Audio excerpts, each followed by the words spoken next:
Welcome to Singapore Property Talk Law.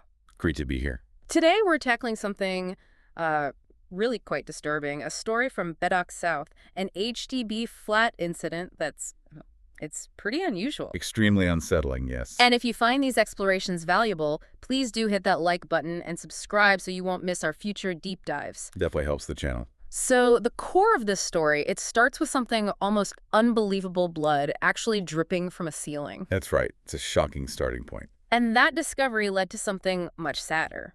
We're going to unpack the events, look at what the authorities found initially, and maybe think a bit about what it means for, community. It certainly makes you think. So this all kicked off on May 25th Okay. at Block 163 Bedok South Road. It was around 1 p.m. mid-afternoon. And who noticed it first? The family living downstairs, Yeah. the Zhang family, Mm-hmm. specifically the Zhang's son, saw it first in their master bedroom. Just looked up and saw blood. Blood dripping from their ceiling. Oh. Can you imagine? That's, wow, horrific. But wasn't there something else, too? Something besides the visual? Yes, absolutely. Yeah. They also reported a very strong foul stench. Right.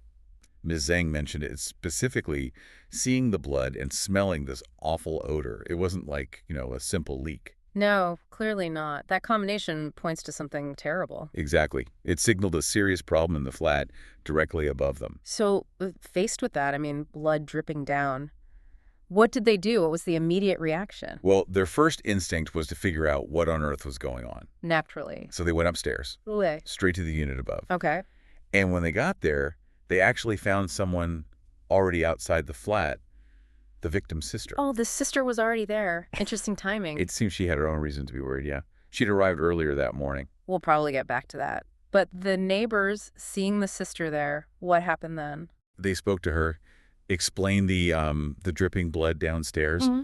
and they were apparently quite instrumental in convincing her that, look, this needs the police now. Right. It sounds like a critical moment. Thank goodness they acted. It really does. Yeah. And once the call was made, the response was quick. That's good to hear. The police arrived pretty promptly, Mm-hmm. and things escalated quickly. Mm-hmm. By 4 p.m., the whole corridor outside that unit was cordoned off. So a serious scene then. Definitely. They had the crime scene investigation van there too, CSI. Okay.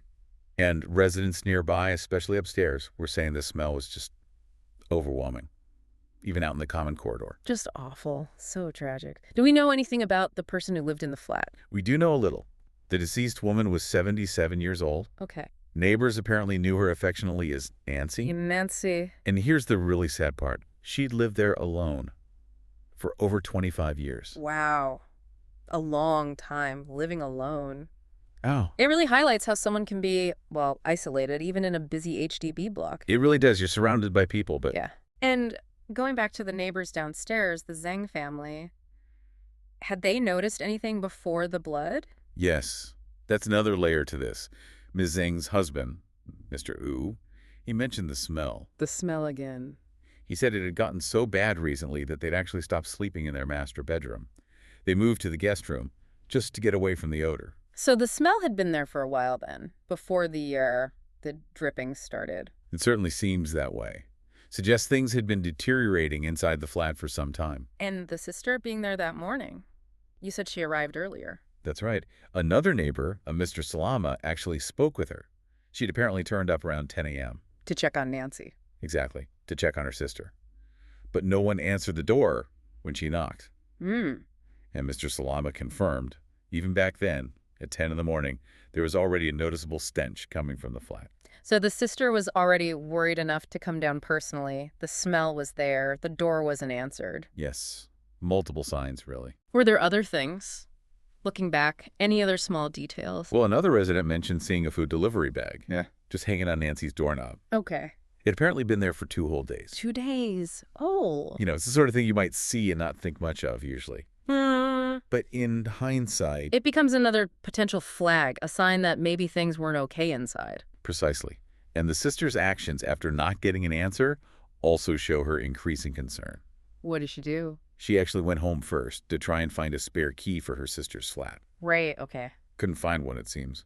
So her next step was to call a locksmith. Trying to get the door open. Yes, but even the locksmith, when he arrived, he noticed the smell, too. That strong, foul odor, and he refused to open the door. because of the smell. Wow, even the locksmith backed off. So you have the smell, the unanswered door, the food bag hanging there, the sister trying keys and locksmiths. All these potential signals. Yet it took the blood, the actual blood dripping into the flat below. That was the thing that finally triggered the call to the police. It's quite stark, isn't it? How sometimes it needs something so visceral, so undeniable, to break through and force action. It really is. So after the police arrived and cordoned off the area. Well, things proceeded formally. Later that evening, around 6 p.m., the undertaker's vehicle arrived. Right. And the police issued an official statement. They confirmed they'd received the report about, the circumstances. And finding the woman inside? Yes. They found the 77-year-old woman motionless inside the flat. She was pronounced dead right there at the scene. Such a sad end. And what about the investigation? Did they say anything about the cause or foul play? This is important. The police stated that based on their preliminary investigations, they do not suspect foul play. Okay. So likely natural causes, but undiscovered for some time. That seems to be the initial assessment, yes. Though they did add that investigations are ongoing. But the key takeaway initially is no foul play suspected. It paints a very somber picture then. Someone passing away alone and the discovery happening in such a graphic and unusual way. Truly.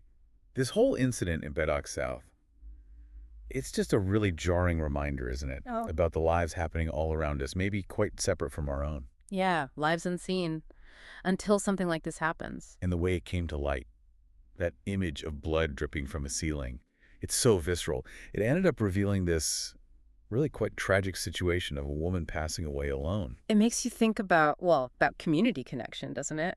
Or maybe the lack of it sometimes. It does raise those questions. Even though the police don't suspect foul play, the way this unfolded is deeply unsettling. Think about, how fragile life is. And how aware are we really of the people living right next door or upstairs or downstairs? Exactly.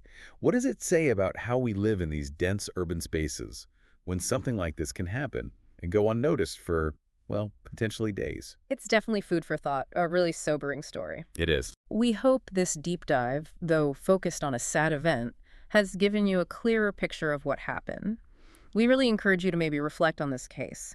Think about the connections or lack thereof in your own immediate surroundings. Maybe just checking in sometimes. Yeah, maybe just that. Thank you for joining us on Singapore Property Talk Law for this deep dive. Thanks for tuning in.